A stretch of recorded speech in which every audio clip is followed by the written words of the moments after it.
Hello friends, कैसे हैं आप सब। आप सभी का स्वागत है आपके अपने YouTube channel maths with ratio में। तो आज के सेशन में हम लोग बात करेंगे एडवांस मैथ की। आप सबकी स्पेशल डिमांड पे हम लेकर आ रहे हैं अब एडवांस मैथ का स्पेशल, ये कंटिन्यूअस चलता रहेगा सीरीज। तो एडवांस मैथ हम लोग क्या क्या देखेंगे वो हम चीज़ें देखते हैं। तो सबसे पहले बेसिक हम ये जानते हैं कि एडवांस मैथ में कौन कौन से टॉपिक आते हैं, क्योंकि आप सब ने बहुत ज़्यादा डिमांड किया कि सर एडवांस मैथ्स भी स्टार्ट कर दीजिए, तो हम एडवांस मैथ्स लेकर आ रहे हैं आप सभी के लिए। स्टार्टिंग करेंगे हम लोग। सबसे पहले जो एडवांस मैथ्स में 6 टॉपिक आते हैं। पहला जो आपका टॉपिक आता है वो होता है नंबर सिस्टम। आप कुछ लोग इसको अर्थमेटिक में कंसीडर कर लेते हैं, कुछ लोग एडवांस में कंसीडर करते हैं। चूँकि इसमें अलजेब्रिक फंक्शन यूज होते हैं ज़्यादातर, तो हम इसलिए इसको एडवांस में कवर कर लेते हैं। देन दूसरा आपका टॉपिक आता है अलजेब्रा। नंबर सिस्टम को संख्या पद्धति बोलते हैं। ये बहुत ही इम्पॉर्टेंट टॉपिक है। अगर आप इसको ढंग से पढ़ लें तो आप आधी से अधिक मैथ संख्या पद्धति पर ही लगा सकते हैं। इसके कॉन्सेप्ट बहुत स्ट्रांग होते हैं। अलजेब्रा को बोलते हैं बीजगणित।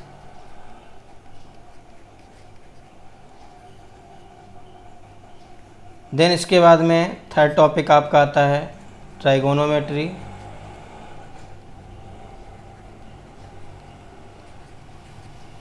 इसे त्रिकोणमिति बोलते हैं।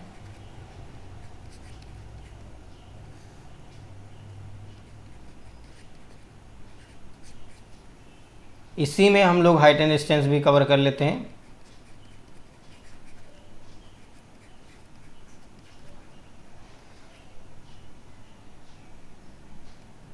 ऊंचाई एवं दूरी। इस त्रिकोणमिति की ज़रूरत ही इसीलिए पड़ी, ऊंचाई दूरी निकालने के लिए। फिर जो फोर्थ टॉपिक आता है वो भी बहुत इम्पोर्टेंट है, ज्योमेट्री।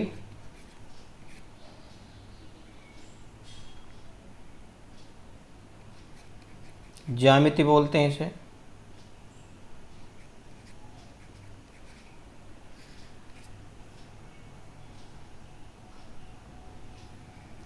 फिफ्थ नंबर आपका जो आता है इसको मेंसुरेशन बोलते हैं।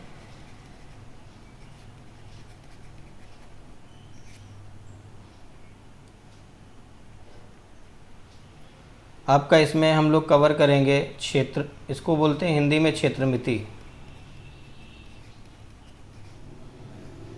इसमें हम लोग, ये दो तरीके का होता है, एक 2D और एक 3D।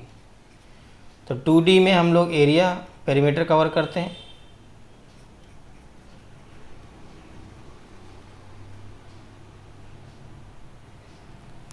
क्षेत्रफल और परिमाप। और 3D में हम लोग वॉल्यूम कवर करते हैं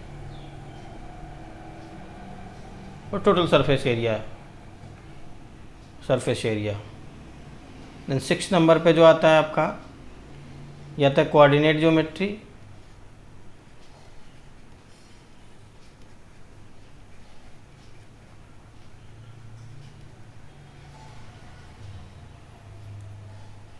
ये 6 टॉपिक हैं एडवांस मैथ में।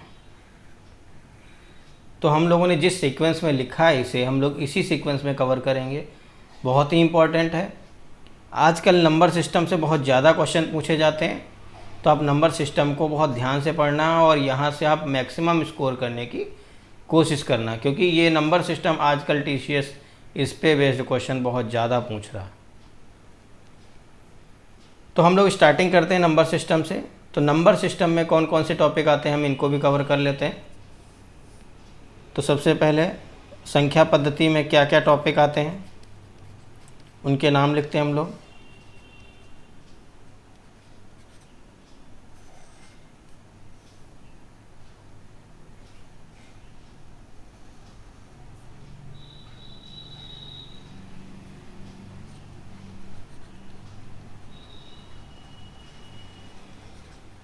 पहला जो टॉपिक आपका आता है संख्या पद्धति में, फर्स्ट टॉपिक हम लोग लिखते हैं यहाँ पे। तो आप अपना सीक्वेंस अलग रख सकते हैं, लेकिन हम जो पढ़ाते हैं आपको वही सीक्वेंस पढ़ाएंगे। सबसे पहले जो हम आपको टॉपिक पढ़ाएंगे वो हम पढ़ाएंगे सर्ट्स एंड इंडिसेस।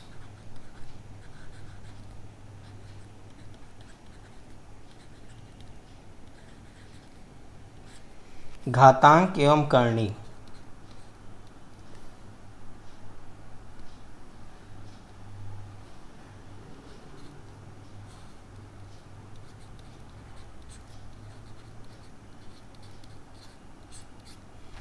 क्या घातांक एवं करणी होता है, इसके बारे में डिस्कस करेंगे हम लोग। देन दूसरा टॉपिक जो आएगा हमारा, हम लोग सीक्वेंस वाइज पढ़ेंगे जो को रिलेटेड टॉपिक हैं उनको, और सबसे ज़्यादा हम लोग फोकस करेंगे जो आजकल एग्ज़ाम में आ रहा है उस पर, एग्ज़ाम बेस्ड स्टडी करेंगे।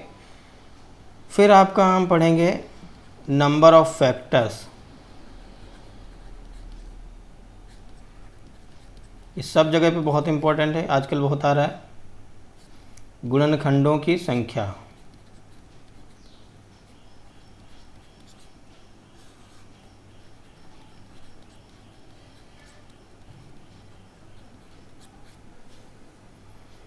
फिर जो तीसरा टॉपिक हम लोग पढ़ेंगे वो हम लोग पढ़ेंगे नंबर ऑफ जीरोस।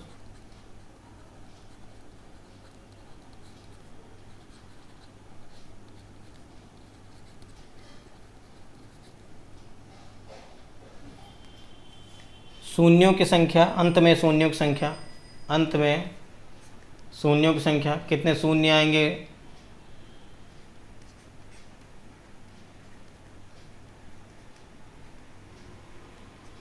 तो इसका यूज किस तरीके से एसएससी कर रहा है। नंबर ऑफ जीरो नहीं पूछ रहा है, कुछ और चीज़ें पूछ ले रहा है, तो हम इसके एप्लीकेशंस भी पढ़ेंगे, इस पर बेस्ड एप्लीकेशन हम लोग पढ़ेंगे।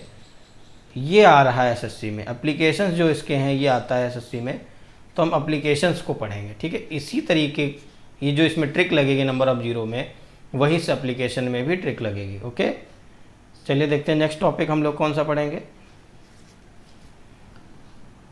तो जो नेक्स्ट टॉपिक पढ़ेंगे वो भी आपका इम्पॉर्टेंट टॉपिक है। इसमें हम लोग पढ़ेंगे रिमाइंडर, और फिर उसी में हम पढ़ेंगे रिमाइंडर थ्योरम।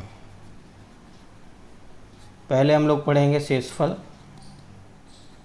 आसान तरीके से हम लोग कैसे शेषफल निकाल सकते हैं वो, देन शेषफल प्रमेय के थ्रू हम कैसे निकालेंगे शेषफल, उसके बारे में पढ़ेंगे। शेषफल प्रमेय। इसके बाद में आपका आता है जो हम कवर करेंगे वो है डिविजिबिलिटी रूल। इस पे बेस्ड बहुत क्वेश्चन पूछे जाते हैं।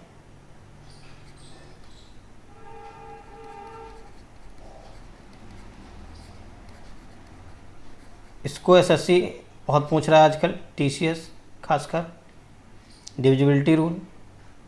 देन सिक्स्थ जो हम टॉपिक पढ़ेंगे 6 नंबर, वो भी लिख लेते हैं, नेक्स्ट पेज पे लिख लेते हैं। 6 नंबर जो टॉपिक रहेगा आपका वो रहेगा यूनिट डिजिट, इकाई अंक।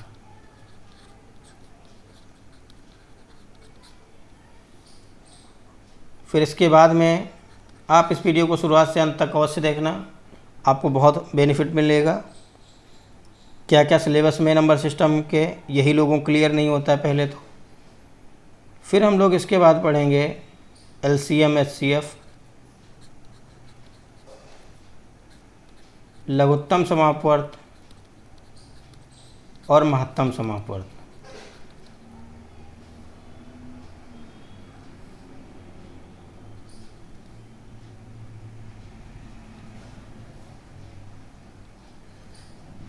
सॉरी,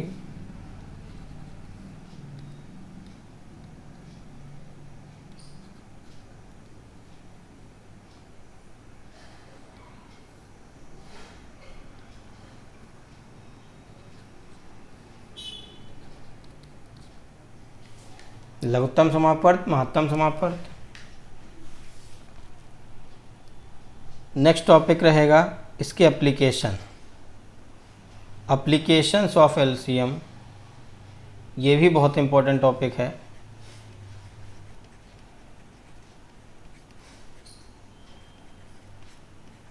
LCM HCF के प्रयोग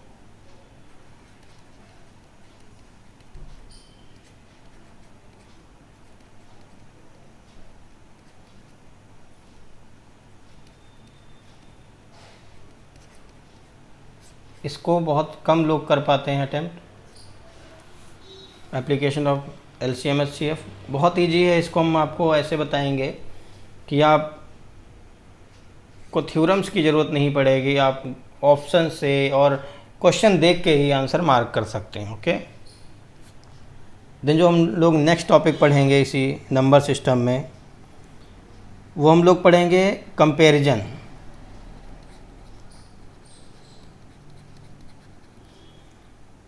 इस कंपैरिजन में क्या क्या चीज़ें आती हैं? तो कंपैरिजन में आता है आपका, आपसे कहा जाता है आप इंक्रीजिंग ऑर्डर में लगा दो, डिक्रीजिंग ऑर्डर में लगा दो। तो इन सब चीज़ों को हम लोग कवर करेंगे यहाँ पे।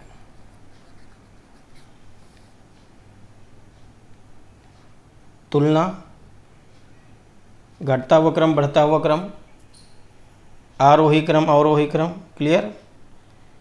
तो इसके बाद में हम लोग पढ़ेंगे सिंप्लीफिकेशन। इसको भी टीसीएस बहुत तवज्जो दे रहा है, बहुत ज़्यादा इम्पोर्टेंस दे रहा है इसको।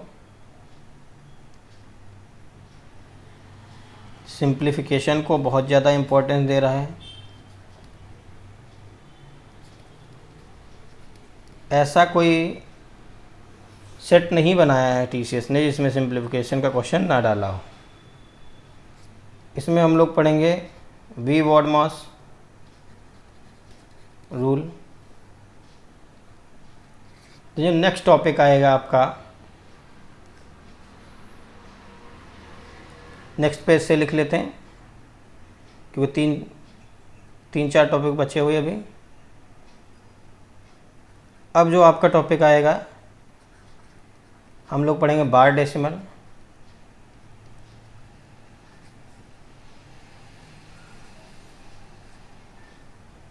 बार दशमलव,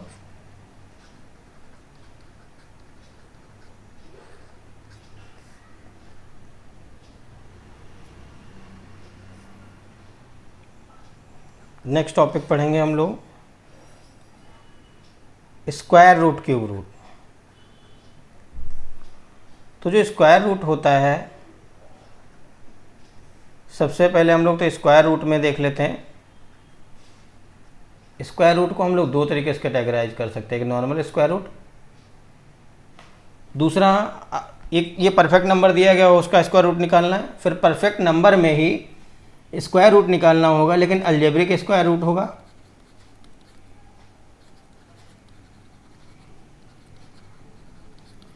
और तीसरा आता है non perfect. Non perfect square root निकालना होगा हमें। तो इसको भी हम इसमें देखेंगे कि कैसे हम नॉन परफेक्ट स्क्वायर रूट निकालते हैं। वर्गमूल, बीजगणितीय वर्गमूल,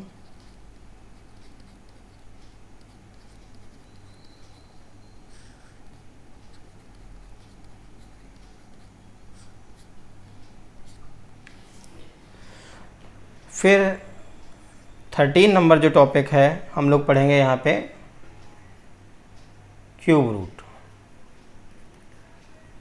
घनमूल। इस पर भी मेंस में क्वेश्चन आए हुए हैं एसएससी के, इम्पोर्टेंट एक टॉपिक है। फिर इसके बाद में हम लोग पढ़ेंगे बाकी जो भी बचे होंगे सारे टॉपिक, इसको हम डाल देते हैं अदर, मिसलेनियस डाल लो या अदर टाइप, ठीक, अदर टाइप्स।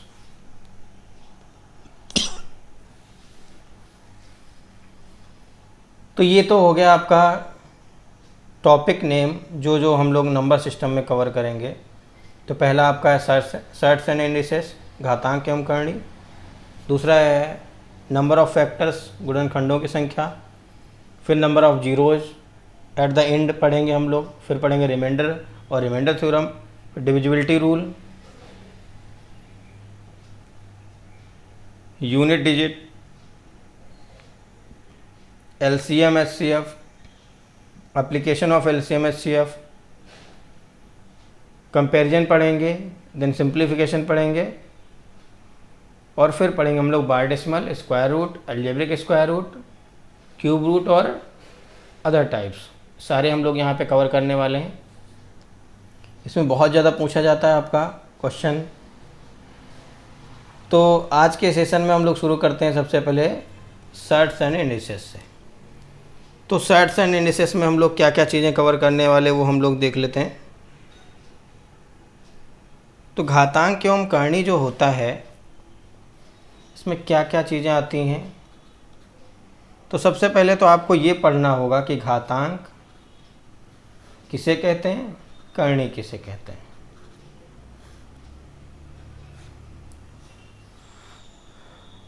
तो ये बहुत ही इम्पोर्टेंट है।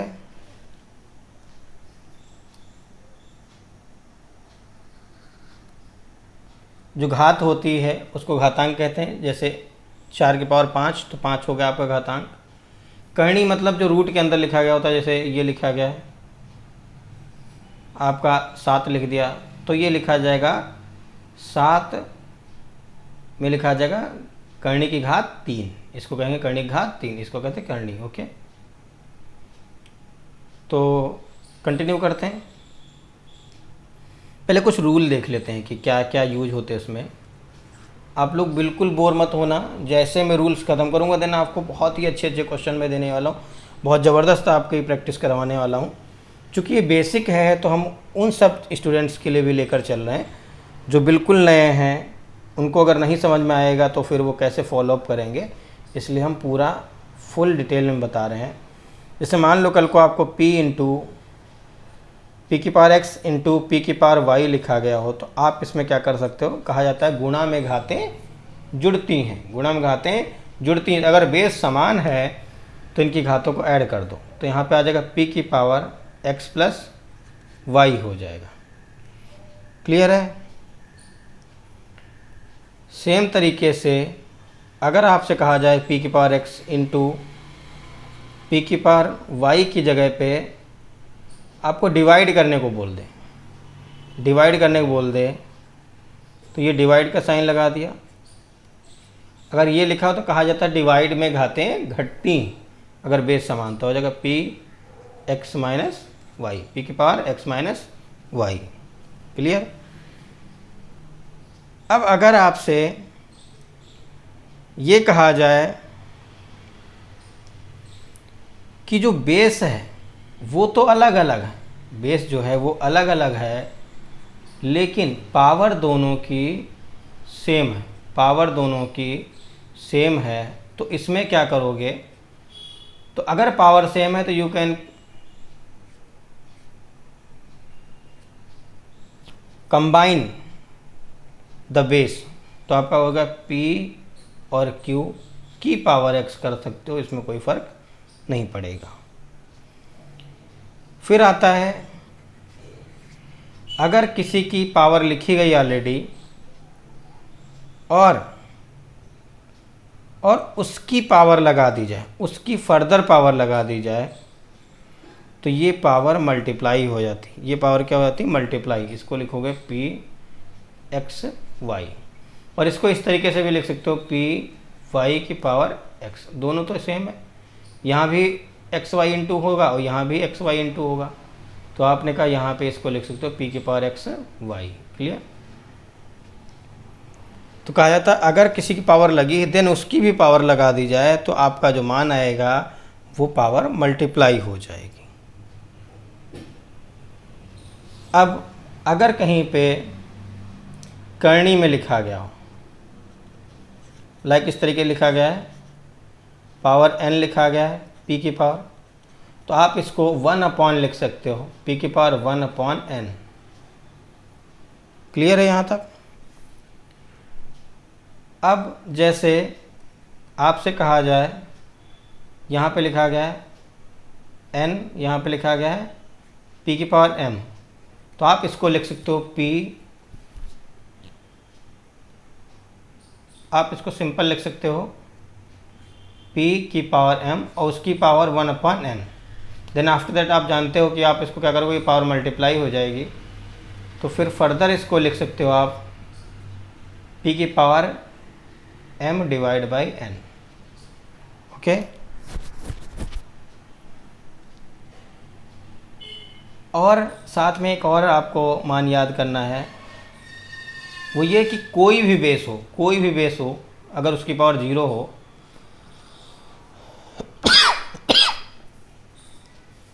कोई भी बेस हो उसकी पावर 0 हो तो इसका मान 1 होता है। जैसे p पावर 0 तो 1 आएगा।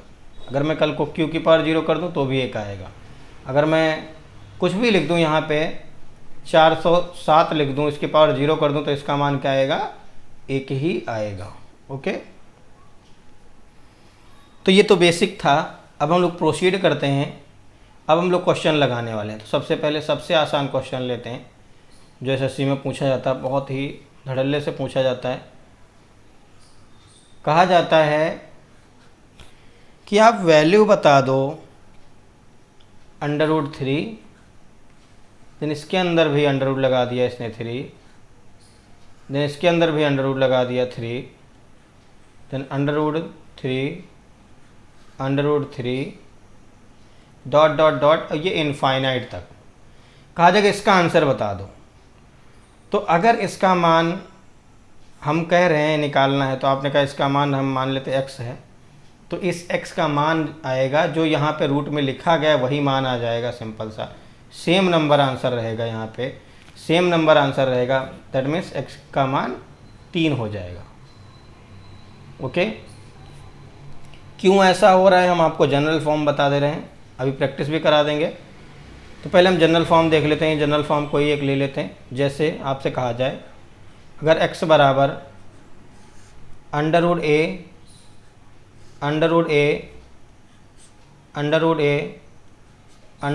इनफाइनाइट तक दिया गया हो तो आपका x का मान क्या आएगा? हम पहले आपको ड्राइव करवा देते हैं। आपने कहा ये x के बराबर है, तो अगर मैं इसमें से एक टर्म हटा दूं, केवल इतना टर्म लिखना चाहूँ तो भी तो x ही होगा, क्योंकि इनफाइनाइट तक है तो कोई फ़र्क ही नहीं पड़ेगा, एक टर्म कम कर दो तो आपने कहा यहाँ पे इसका मान x हो जाएगा, तो हम इसका मान रख देते हैं। इतनी दूर का हम मान रख देते हैं। क्या रख देंगे हम? x वैल्यू रख देंगे इसकी। तो हमने कहा ये हो जाएगा √a इंटू x। अब दोनों साइड स्क्वायर कर दो तो क्या आ जाएगा? x² बराबर ax। अब इसको लेफ्ट साइड ले आते हैं और कॉमन ले लेते हैं x, तो क्या आएगा? x और इंटू में x माइनस a बराबर 0। तो अब आप यहाँ से एक चीज़ नोटिस करते हैं कि या तो फिर x बराबर 0 होगा या फिर x बराबर a होगा, क्योंकि x माइनस a बराबर 0 होगा। या तो फिर x बराबर 0 होगा या फिर x माइनस a बराबर 0 होगा। तो आपने कहा ये तो हो नहीं सकता।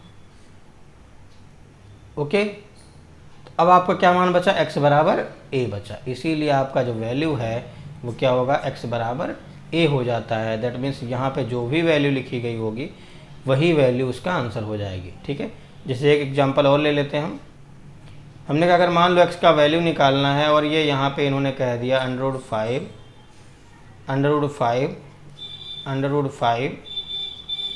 इंटू में √5 और ये इनफाइनाइट टाइम तक गया है।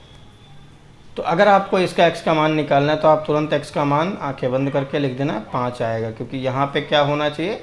इनफाइनाइट तक होना जरूरी है। अब आगे आप प्रोसीड कर लोगे ऐसे सवालों को। अब आपके दिमाग में एक डाउट उठ रहा होगा, और वाजिब भी है डाउट उठना, कि अगर ये इनफाइनाइट नहीं होगा तो क्या होगा? अगर इनफाइनाइट नहीं होगा तो क्या होगा? तो आपको मैं क्लियर करा देता हूँ। वो भी सवाल बहुत ही आसान तरीके से लगा सकते हो आप। जैसे मैं एक एग्जांपल लिख ले रहा हूँ। अगर मान लो x बराबर लिखा गया हो 5 √5 और √5, ये आपसे कह दिया गया। क्लियर? अब आगे कुछ भी नहीं लगाया, दैट मीन्स इतना ही है। अगर डॉट डॉट कर देगा तो इसका मतलब इनफाइनाइट करके कह देगा, या कुछ लिखेगा कि कितने टर्म तक है। तो अगर ये इतना ही कह दिया इसने, हम यहाँ पे देख लेते हैं 6 टर्म लिख लेते हैं एटलीस्ट। तो यहाँ पे कितने टर्म हो गए अभी? 1 2 3 4 5 6 टर्म लिख देना। ठीक, तो ये 6 टर्म हमने लिख लिया। ठीक है, तो अब हमें आंसर निकालना है अगर इसका, तो हमारा आंसर यहाँ पे बहुत ही आसान आने वाला है, हम आपको भी बताएंगे कैसे निकलेगा। आप क्या करो, सिंपल सा जो इतने जितने टर्म है इनको गिन लो, 1 2 3 4 5 6, आप उतना 2 की पावर लगा दो, 2 की पावर लगा दो, 2 की पावर कितना होगा 6, 2 की पावर 6 बराबर इसको क्या कर दो k। क्लियर, जो भी वैल्यू आएगी हम लिख देंगे k, ठीक है। k का मान जो भी आएगा यहाँ से जितने टर्म होंगे उतना लिख देंगे 2 की पावर। अब आपको जो आंसर लिखना है वो आंसर हो जाएगा आपका सिंपल सा, जो यहाँ पे टर्म है, जो यहाँ पे टर्म है वो टर्म लिख दो, और जो ये k की वैल्यू आ रही उसमें से एक माइनस कर दो, उसमें से एक माइनस कर दो, तो इसकी वैल्यू आएगी 2 की पावर 6 मतलब 64, 64 से एक माइनस कर दो 63, तो यहाँ k का मान 64 आ गया, तो आपका एक माइनस कर दो कितना है 63, और बटे में जो ये मान आया था वही लिख दो 64, ठीक है। तो जनरलाइज फॉर्म हम आपको बता देते हैं, देन आपको हम आफ्टर दैट डेरिवेशन भी करा देते हैं। जैसे हम एक और सवाल लिख लेते हैं फिर जनरलाइज फॉर्म बताते हैं। सपोज दैट आपसे ये कहा जा रहा है कि अंडर रूट सात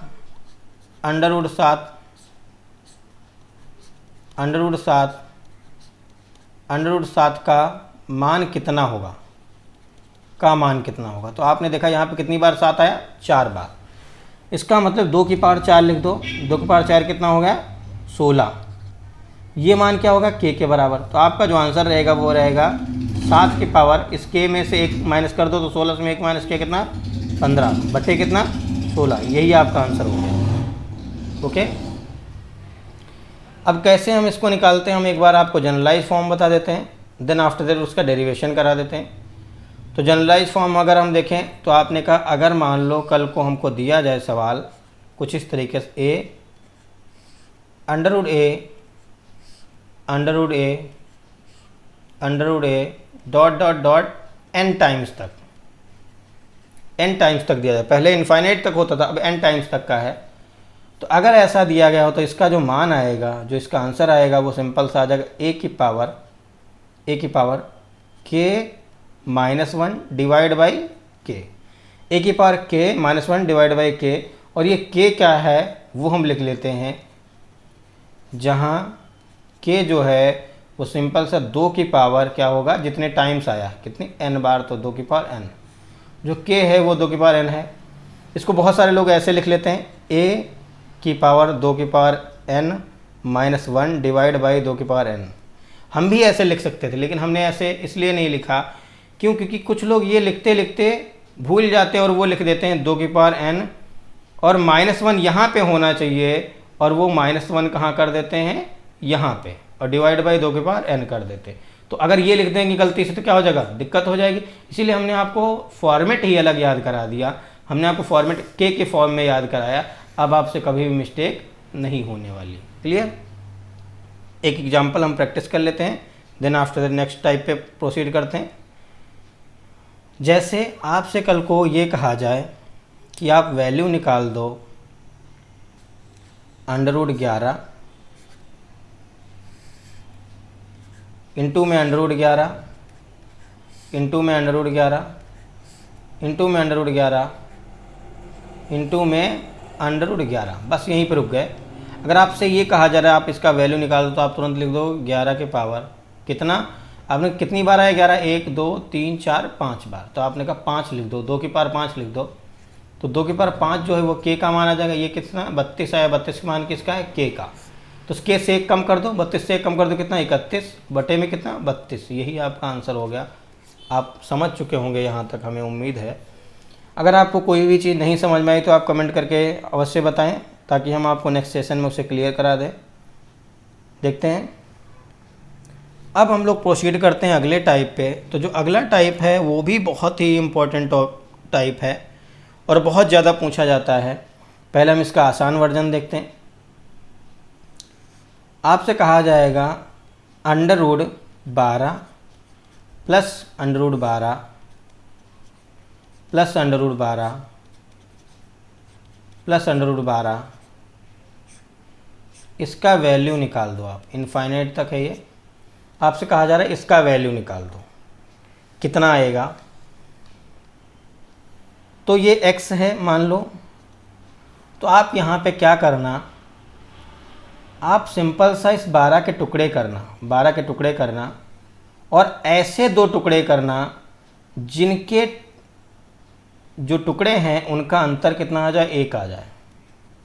अंतर क्या आ जाए, 1 आ जाए। तो अगर यहाँ पे प्लस साइन हो, अगर यहाँ पे प्लस साइन हो तो जो बड़ी वैल्यू आएगी वो आंसर हो जाएगी जब प्लस साइन रहेगा, और अगर यहाँ पे माइनस साइन होगा तो आपकी जो छोटी वैल्यू आएगी वो आंसर हो जाएगा। क्लियर? जो छोटी वैल्यू रहेगी वो आंसर हो जाएगा कब, जब नेगेटिव होगा। तो यहाँ पे तो प्लस लिखा है, 12 के 2 टुकड़े करते हैं हम, कितना आया अभी हम समझा देंगे कैसे। तो आपने कहा 12 के टुकड़े करते हैं, तो आपने कहा 12 का 12 गुणे 1, तो क्या इसके अंदर है 1 का डिफरेंस, आपने कहा नहीं। 6 गुणे 2 क्या है, आपने कहा नहीं। 4 गुणे 3 तो आपने कहा है अंतर। इसका तो बड़ा मान कितना है 4, छोटा मान क्या है 3, तो साइन क्या है यहाँ पे प्लस, तो आपने कहा अगर प्लस आया तो आंसर रहेगा बड़ा वाला, तो इसका मतलब आपका आंसर क्या हो जाएगा, सिंपल सा 4। तो इसका आंसर हो जाएगा 4। अभी हम लोग इसको डिटेल में पढ़ लेते हैं क्यों ऐसा होता है और कैसे हमको आंसर मार्क करना है। 1-2 क्वेश्चन और कर लेते हैं, ठीक है। देन आफ्टर दैट जो आपके दिमाग में डाउट चल रहा है उसे भी हम क्लियर करेंगे, आप टेंशन बिल्कुल मत लो। जैसे y बराबर हमने कहा, सपोज दैट आपसे ये कहा जाए 12 माइनस 12 माइनस 12 माइनस 12, सब अंडर रूट लास्ट तक हैं, क्लियर, इनफाइनाइट तक। आपसे कहा जा रहा है y का मान निकाल दो, तो हमने कहा 12 के 2 टुकड़े किए आपने, तुरंत 4 और 3, क्योंकि इसका अंतर क्या 1 का। तो अगर यहाँ प्लस होगा तो आंसर बड़ा वाला, अगर माइनस है तो क्या छोटा वाला। क्योंकि क्या है यहाँ पे माइनस, इसलिए आंसर क्या रहेगा छोटा वाला वैल्यू, तो आंसर आपका रहेगा 3। तो y का मान कितना हो जाएगा 3। बात समझ गए? जैसे एक और एग्जांपल हम प्रैक्टिस कर लेते हैं। सपोज दैट आपसे कहा जा रहा है under root 72 plus under root 72 plus under root 72 infinite तक। तो आपसे कहा जा रहा है जेड का मान कितना आएगा, तो आप सिंपल से 72 के 2 टुकड़े करो, 72 के 2 टुकड़े करो जिनका डिफरेंस 1 हो जाता है, अपने 9 गुणे 8। आपने कहा प्लस आया तो बड़ा वाला मान मतलब 9 हो जाएगा आंसर, तो आपका आंसर आ गया 9। क्लियर है, समझ में आ रहा है यहाँ तक? कोई डाउट तो नहीं किसी को? लास्ट वन और प्रैक्टिस कर लेते इस टाइप पे, देन अगले प्रोसीड करते हैं। जैसे मान लो आपसे कहा जा रहा है p बराबर 42 माइनस 42। ये बहुत सवाल आते हैं, ओके, बहुत ज़्यादा सवाल आते हैं, इसीलिए हम आपको प्रैक्टिस करवा दे रहे हैं ताकि आप कभी सवाल कन्फ्यूजन में गलत ना करें। क्लियर? आपसे कहा जा रहा है p का मान निकालो, तो आपने कहा 42 के 2 टुकड़े कर दो जिनका अंतर कितना है 1, तो कितना है 7 गुणे 6। तो अगर प्लस होगा तो बड़ा वाला मान, माइनस होगा तो छोटा वाला, तो चूंकि क्या है माइनस, तो आंसर क्या आएगा छोटा वाला, कितना आएगा 6 आ जाएगा। लास्ट वन देख लेते हैं और एक। जैसे यहाँ पे कहा जाए आपसे 20 माइनस 20 अंडर रूट माइनस 20 और माइनस 20 आपसे कहा जाए, आपसे इसका मान निकालना है, तो आपका जो वैल्यू आएगा वो सिंपल सा 20 के 2 टुकड़े करो। 20 के 2 टुकड़े के कितना है 5 और 4, इनका अंतर कितना 1। इसका मतलब अगर प्लस होगा तो बड़ा वाला मान मतलब 5 हो जाएगा, अगर माइनस होगा तो छोटा वाला मतलब 4। चूँकि यहाँ पे क्या है माइनस है, तो आपका आंसर जो आएगा वो छोटा वाला वैल्यू आएगा। छोटा वाला वैल्यू कितनी हो जाएगी 4, तो आपका आंसर आ जाएगा 4। ये क्यों हो रहा है ऐसा, वो हम देख लेते हैं। तो हम पहले जनरलाइज फॉर्म लिखते हैं। जनरलाइज फॉर्म ये कहती है x बराबर अगर कभी भी लिखा गया हो a, पहले हम लिख लेते हैं वैल्यू, देन साइन लगा लेंगे, लास्ट में हम लोग साइन लगा लेंगे, क्योंकि एक ही फॉर्मेट में हम सारी चीज़ें बताना चाह रहे हैं, इसलिए हम साइन बाद में लगाना चाह रहे हैं। क्लियर? अगर आपसे इस तरीके का फॉर्मेट दिया गया हो और आपसे पहले कहा जाए, मैं मान लेता हूँ कि अगर प्लस प्लस आएगा तो क्या आएगा आंसर। क्लियर? और अगर मान लो माइनस आएगा तो क्या होगा आंसर, हम देख लेते हैं। यहाँ माइनस वाला फॉर्मेट होगा तो भी चलेगा, ठीक, माइनस होगा तो सब जगह माइनस ही होगा, प्लस होगा तो सब जगह प्लस ही होगा। तो आप क्या करो, सबसे पहले कोशिश ये करो कि जो a है इसके टुकड़े कर लो, इसके 2 टुकड़े कर लो, एक बड़ी वैल्यू एक छोटी वैल्यू, लेकिन इसका जो अंतर है ये हमेशा 1 आ जाए, अंतर क्या आ जाए, 1 आ जाए। तो अगर अंतर 1 आ गया और आप इस चीज़ को वर्कआउट करने में सक्सेसफुल हो गए, तो अगर प्लस साइन हो सब जगह पे तो आप बड़ी वाली आंसर मार्क कर देना वैल्यू, ठीक है। और अगर माइनस साइन हो तो आप छोटी वाली वैल्यू को आंसर मार्क कर दोगे। क्यों ऐसा होता है वो हम देख लेते हैं। बहुत ही आसान है, बिल्कुल भी कंफ्यूज होने की ज़रूरत नहीं है आपको। जैसे मैं एक एग्जांपल के थ्रू इसे क्लियर करता हूँ। जैसे हमने कहा x बराबर लिखा गया होता सपोज दैट 3 प्लस का √3 प्लस का √3 और प्लस का √3 इनफाइनाइट तक दिया गया। तो अगर इसमें एक टर्म हम कम कर दें और इतना टर्म लें तो भी x ही होगा, किसी फ़र्क नहीं पड़ेगा कुछ। तो हमने कहा ठीक है एक टर्म कम करके लिख देते हैं। तो आपने कहा इसको लिखेंगे x बराबर, इसको लिख देंगे 3 प्लस का, इतने टर्म को हम क्या लिख देंगे x, इतने टर्म को हम x लिख सकते हैं तो हम x लिख देंगे इसको। तो आपने लिख दिया x, दोनों तरफ स्क्वायर कर देते हैं तो आपकी वैल्यू आई x² बराबर 3 माइनस एक्स। तो अगर आप इसको इधर ले आओ तो x² माइनस का यहाँ पर आ गया प्लस x माइनस का 3 बराबर 0। तो अगर आप इसका सोल्यूशन करो, आप इसका सोल्यूशन करो तो 3 के 2 ऐसे टुकड़े करो जिनका अंतर कितना आ जाए, 1 आ जाए। 3 के 2 ऐसे टुकड़े करो जिनका अंतर कितना आ जाए, 1 आ जाए। तो आप 3 के 2 टुकड़े करते हैं, कितना आएगा, 3 के 2 टुकड़े करते हैं जिनका अंतर 1 आ जाए। तो क्या आपको ऐसा मिल रहा है टर्म? अगर आपको ऐसा टर्म मिल रहा है तो आप यहाँ पे वैल्यू निकाल सकते हो।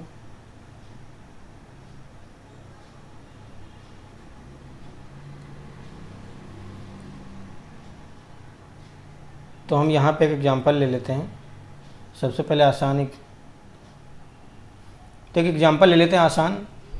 जैसे अगर मान लो x बराबर दिया गया होता √6 प्लस √6 प्लस √6 प्लस √6 इनफाइनाइट तक, तो हम क्या करते, x बराबर लिखते। अगर मैं इसमें एक टर्म कम कर दूं तो ये टर्म बाकी बचा, ये भी तो x ही होगा क्योंकि इनफाइनाइट तक तो कोई फ़र्क नहीं पड़ेगा। तो हमने लिख लिया यहाँ पे, इसको क्या लिख सकते हैं, 6 प्लस x। आपने यहाँ पे लिख दिया x बराबर, स्क्वायर कर देते दोनों साइड तो x² बराबर 6 प्लस x। तो आ जाएगा x² माइनस का x माइनस का 6। क्लियर? अब ये बराबर 0 हो गया। तो अब 6 के 2 टुकड़े करो जिनका अंतर कितना हो जाए, 1। तो आपने कहा 6 के 2 टुकड़े आए 3 और 2। तो यहाँ पे अंतर है इसका, दोनों के साइन अलग अलग होंगे। बड़े वाले का साइन हमेशा इसका उल्टा, ये प्लस आएगा ये माइनस आएगा। तो आपका जो आंसर आएगा x बराबर वैल्यू आएगी प्लस की 3 और माइनस की 2। तो अब अगर आप यहाँ पे -2 रखोगे तो ये वैलिड ही नहीं रहेगा। इसका मतलब ये माइनस का 2 आंसर नहीं हो सकता। जो आपका आंसर होगा वो सिंपल सा x बराबर 3 हो जाएगा। तो यही तो हमने आपको बताया था कि आप कभी भी टुकड़े करने में सक्सेसफुल हो जाओ तो जो बड़ी वैल्यू आएगी वो आपका आंसर हो जाएगी। ये हमने आपका जनरल फॉर्म बता दिया कि कैसे प्रोसीड करेंगे। आपके दिमाग में ये चल रहा होगा कि अगर मान लो क्वेश्चन कुछ इस तरीके से होगा, सपोज दैट √3 प्लस का √3 प्लस का √3 प्लस का √3 दिया गया होगा इनफाइनाइट तक। तो हम इसको कैसे प्रोसीड करेंगे, इसका क्या आंसर आएगा? तो इसके लिए आपको बिल्कुल टेंशन लेने की ज़रूरत नहीं है। जो अब मेथड मैं बताने जा रहा हूँ, इस मेथड से आप पहले वाले भी आंसर मार्क कर सकते थे और अब जो बताने जा रहे हैं वो भी आप आंसर मार्क कर सकते हैं। लेकिन हम आपसे यही गुजारिश करेंगे, जनरल फॉर्म बता दे रहे हैं, कि जो पहले वाले जो ब्रेक कर ले रहे हो आप, उन सबको आप पहले वाले तरीके से ही आंसर मार्क करना, क्योंकि यहाँ पे कहीं ना कहीं आपका 2, 4, 10 सेकेंड ज़्यादा लग जाएगा। मान लो कल को ये a लिखा गया होता, √a लिखा गया होता, यहाँ पे प्लस माइनस साइन हम बाद में लगा लेंगे, √a लिखा गया होता और ये इनफाइनाइट तक होता। तो हम साइन लगा लेते हैं, अगर प्लस होगा तो सब जगह प्लस होगा, ओके। अब अगर माइनस होगा तो सभी जगह पे माइनस होगा, इस तरीके का होगा। तो जनरलाइज फॉर्म हम लिख ले रहे हैं। तो x की जो वैल्यू आएगी, x की वैल्यू बहुत आसान तरीके लिख सकते हो आप। इसको लिखोगे √4a+1, ओके, ये एक जगह पे, देन 1 ये आप यहाँ लिख दोगे, डिवाइड बाई 2, डिवाइड बाई 2, ये आपको वैल्यू लिखनी। आप यहाँ पे जो वैल्यू लिखोगे, सिंपल सा आप बहुत ही आसान तरीके से इसे लिख सकते हैं और आपको कोई भी कन्फ्यूजन कहीं पे नहीं होने वाली है और ना ही कोई दिक्कत होने वाली है। अब हमारे पास ये जो खाली जगह है, इसमें क्या साइन लगेगा उसके बारे में देख लेते हैं। तो अगर सब जगह प्लस प्लस आएगा तो आप यहाँ पे साइन क्या लगा दोगे, प्लस। और अगर सब जगह पे माइनस माइनस आएगा तो आप यहीं पे साइन लगा दोगे माइनस। यहाँ पे क्या लगा दोगे, साइन माइनस लगा दोगे। क्लियर?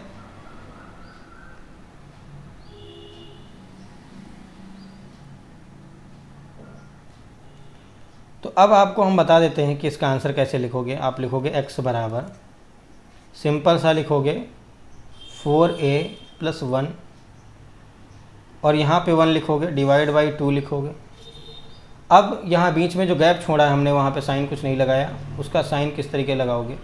तो यहाँ पे गैप में जो साइन लगेगा वो साइन डिपेंड करेगा। अगर यहाँ पे प्लस प्लस लिखा तो ये साइन क्या आ जाएगा, प्लस। और अगर सभी जगह पे माइनस माइनस होगा तो आप उस साइन को माइनस कर दोगे। बस इतना छोटा सा आंसर है, आप इतना मान लिख दोगे, आपका आंसर आ जाएगा। जैसे अगर मैं यहाँ की वैल्यू लिखूँ जो दी गई थी, हमने दी थी वैल्यू, तो इसका आंसर आएगा x बराबर, चूँकि सब जगह प्लस प्लस है तो क्या आएगा 4a। तो 3 का 4 गुना कितना हो गया, 12, और 12 एक कितना होता है, 13। तो आपका आंसर है √13, चूँकि प्लस है तो +1 और डिवाइड बाई 2, ये आपका आंसर हो गया। ओके। अब जैसे अगर हम पहले वाला सवाल लगाते, सपोज दैट आपसे यहाँ पे 6 दिया गया था, 6 + 6 और +6, इस तरीके से वैल्यू इनफाइनाइट तक दी गई होती, तो अगर हम इसको लिखते तो भी लिख सकते थे 6 चौक 24 और एक कितना होगा 25, 25 का अंडर रूट करेंगे कितना आएगा 5, प्लस है तो +1 डिवाइड बाई 2, आपका आंसर आ गया कितना 3 आया। अगर मान लो कल को ये यहाँ पे माइनस माइनस होता तो हम अगर माइनस लगा रहे होते तो हमारा क्या माना था x, 6 चौक 24 एक 25, 25 का अंडर रूट 5, माइनस है तो क्या लिखते हैं माइनस, बटे में क्या 2, तो क्या आता आंसर 2। तो देखो आ रहा है कि नहीं आ रहा है आंसर। तो यही फॉर्मेट से आंसर आएगा, लेकिन हमें ये फॉर्मेट तभी लगाना है जब हम ब्रेक ना कर पाएँ इसको एक के फॉर्म में जिसका गैप 1 हो, अदरवाइज हम एक के गैप वाले फॉर्म में लिखेंगे, हम इजीली आंसर लिखेंगे। ओके, चलिए नेक्स्ट देखते हैं हम। तो यहाँ पे जो नेक्स्ट टाइप है उसके बारे में हम लोग चर्चा कर लेते हैं कि नेक्स्ट टाइप हम लोग कौन सा देखेंगे। जैसे इसी को एक और क्वेश्चन में हम प्रोसीड कर देते हैं सवाल। जैसे मान लो कल को आपको दिया जाता 7 प्लस का 7 अंडर रूट प्लस का अंडर रूट 7 प्लस का अंडर रूट 7 और इनफाइनाइट तक दिया गया होता, तो इसका आंसर क्या आता। तो आपने कहा ये प्लस है तो 7 का 4 गुना 28 और एक कितना हो गया 29, और प्लस है तो +1 डिवाइड बाई 2 कर दो, आपका ये आंसर आ गया। अगर मान लो कल को हमसे यहाँ दिया जाता 5 माइनस का अंडर रूट 5 माइनस का अंडर रूट 5 माइनस का अंडर रूट 5, इस तरह के सवाल दिया गया होता ये, तो अगर आपको इसकी वैल्यू लिखनी होती तो माइनस है तो 5 का 4 गुना 20 और 20 एक कितना होगा 21, तो अंडर रूट 21, माइनस है तो क्या -1 कर दो डिवाइड बाई 2, आपका ये आंसर आ गया। क्लियर। अब एसएससी ने थोड़ा सा इसको एडवांस करने की कोशिश की, लेकिन वो एडवांस ना होते हुए आसान हो गया था। चलिए देखते हैं कि क्या कोशिश की थी। सवाल पूछा एसएससी ने, सवाल कह दिया यदि m बराबर दिया गया हो under root 5 plus under root 5 plus under root 5 plus under root 5 infinite तक, और n बराबर दिया गया हो under root 5 minus under root 5 minus under root 5 minus under root 5 infinite तक। तो ये बहुत सारे ऑप्शन दिया था उसने कि m प्लस n बराबर माइनस का 1, m प्लस n बराबर 0, देखो इसमें क्या होता है, पहले हम यहाँ पे लेके चलते हैं। हम जो ऑप्शन लिख रहे हैं m+n बराबर -1, तो हमने कर ही लिया। अब यहाँ पे +1 कर दे रहे हैं। सी ऑप्शन m-n बराबर 1, डी ऑप्शन m-n बराबर -1। क्लियर। तो अब इसमें कौन सा आंसर होगा? अब इस तरीके का जब भी सवाल आएगा तो इसके दो आंसर होंगे, इसके दो आंसर होंगे। ठीक है। अभी जो एसएससी ने दिया था वो सिंगल वैल्यू दिया था, सिंगल वैल्यू दिया था, और वो कौन सी वैल्यू आएगी? तो आपने कहा ये वाला आंसर हो जाएगा आपका। ठीक है। अभी दूसरा आंसर भी हो सकता है, वो हम आपको बताएंगे। तो सबसे पहले तो आप ये समझ लो कि कभी भी कुछ भी लिखा गया हो यहाँ पे m बराबर √a प्लस √a इनफाइनेट तक, और n बराबर √a और √a इनफाइनेट तक। तो इसमें m-n का मान हमेशा एक ही आएगा, m-n का मान हमेशा एक ही आएगा, चाहे ये ब्रेकेबल हो एक के डिफरेंस में और चाहे ना हो। जैसे हम इसका आंसर निकाल के करें तो भी हम आंसर निकाल सकते हैं। इसका अगर हम आंसर निकालेंगे तो पहले वाले का आंसर आएगा √29 प्लस का 1/2, और दूसरे वाले का आंसर आएगा √29 माइनस का 1/2। अगर इन दोनों का डिफरेंस करो तो √29 कट जाएगा, यहाँ प्लस है, यहाँ पे ये हो जाएगा प्लस, तो प्लस 2, तो आंसर आएगा 2/2 मतलब 1। तो आपने कहा ये आंसर m-n बराबर कितना आएगा? 1 ही आएगा। क्लियर। तो आप कोई भी टर्म लिखा गया हो यहाँ पे, ए की वैल्यू कुछ भी हो, आपका इस तरीके से डिवाइड करने वाला हो जिसमें अंतर 1 हो चाहे ना हो, आपका अंतर जो m-n है वो हमेशा 1 ही आएगा। तो हम जो चर्चा कर रहे थे कि अभी यहाँ पे कि दूसरा वाला फॉर्मेट नहीं दिया गया है, तो वो क्या फॉर्मेट हम देख लेते हैं। जैसे मान लो हम एक जनरल फॉर्म लिख लेते हैं। सपोज दैट आपसे कहा गया p बराबर दिया गया है √a प्लस √a। आपको हमेशा मैं बेसिक से स्टार्ट करूँगा और इस लेवल तक पढ़ाऊँगा कि उससे ज़्यादा वो पूछ ही नहीं पाएगा। √a minus √a minus √a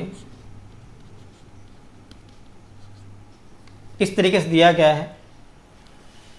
तो अगर ऐसा दिया गया है तो सबसे पहले हम p को ले लेते हैं, p वाला जो टर्म लिखा गया उसको हम फॉलो कर लेते थे, q वाला टर्म जो लिखा गया उसको फॉलो कर लेते हैं। तो अगर p बराबर जो हमारा लिखा गया था a प्लस का a प्लस का a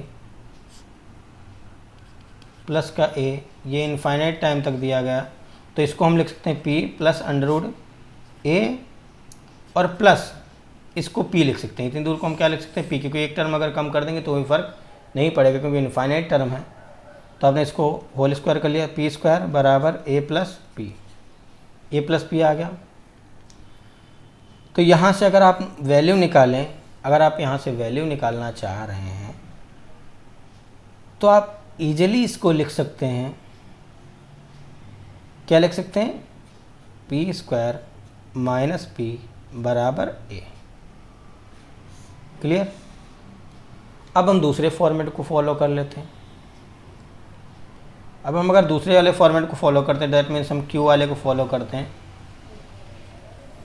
तो जो q है, आपने कहा q बराबर लिखा गया वो √a माइनस √a इनफाइनाइट तक। तो आप इसको q लिख सकते हो क्योंकि एक टर्म अगर कम कर दोगे तो भी कोई फ़र्क नहीं पड़ेगा। लिखा q इनफाइनाइट तक है, √a माइनस q, अगर स्क्वायर कर दो क्या आएगा? q² बराबर a माइनस q। तो यहाँ से अगर हम लिखें तो क्या आएगा? q² प्लस q बराबर a। तो ये भी a है और ये भी a है। तो अगर दोनों ही जगह a आया तो दोनों को हम कंपेयर कर सकते हैं आपस में। तो हम दोनों को कंपेयर कर देते हैं आपस में। क्या कंपेयर कर देते हैं? हम यहाँ से निष्कर्ष निकाल सकते हैं कि p² माइनस p बराबर क्या हो जाएगा? q² plus q। तो अब हम इसको फॉलो करते हैं।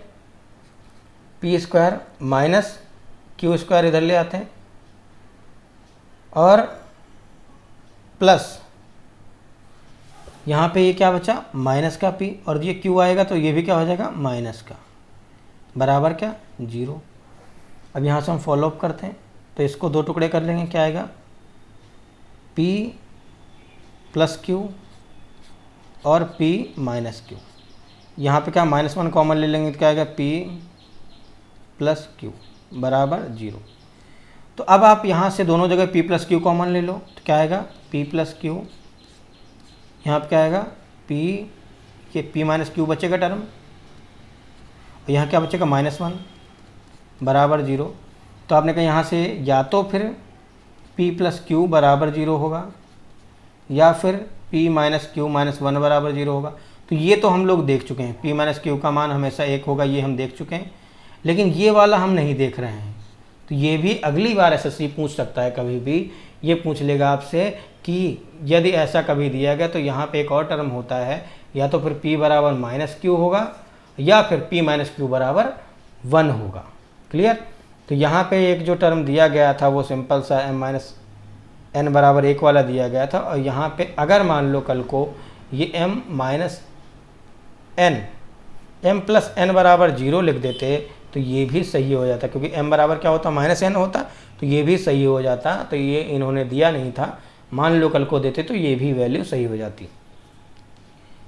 तो हम क्या करते हैं, अब जो नेक्स्ट हमारा वैल्यू बचा है लेवल, वो एडवांस लेवल है। थोड़ा सा हम इस तरीके से सवाल कवर करेंगे। कुछ अगर a दिया गया है, यहाँ पे सपोज दैट क्यूब दिया गया है, b दिया गया है, या यहाँ पे कुछ भी मान लो, यहाँ पे सपोज दैट b स्क्वायर दिया गया है, ठीक है, यहाँ a दिया गया है, यहाँ पे क्यूब रूट b स्क्वायर दिया। इस तरीके के जब सवाल आएंगे तो हम इनको कैसे टैकल करेंगे बहुत आसान तरीके से, ये हम लोग नेक्स्ट क्लास में पढ़ेंगे। तो आप नेक्स्ट सेशन ज़रूर अटेंड करना, और आपको ये सेशन कैसा लगा कमेंट करके अवश्य बताएं, और ज़्यादा से ज़्यादा लोगों को शेयर करें। हम आपको एडवांस मैथ का फुल कॉन्सेप्ट डिलीवर करने वाले हैं, जिसमें हम स्टार्टिंग नंबर सिस्टम से किए हैं। तो सबसे पहले हम लोग नंबर सिस्टम फिनिश करेंगे, देन फिर नेक्स्ट टॉपिक कवर करेंगे। Okay, bye bye, take care, all the best for your next exam. और आप ऐसे ही सपोर्ट करते रहिए। सपोर्ट करने के लिए बहुत बहुत धन्यवाद, शुक्रिया।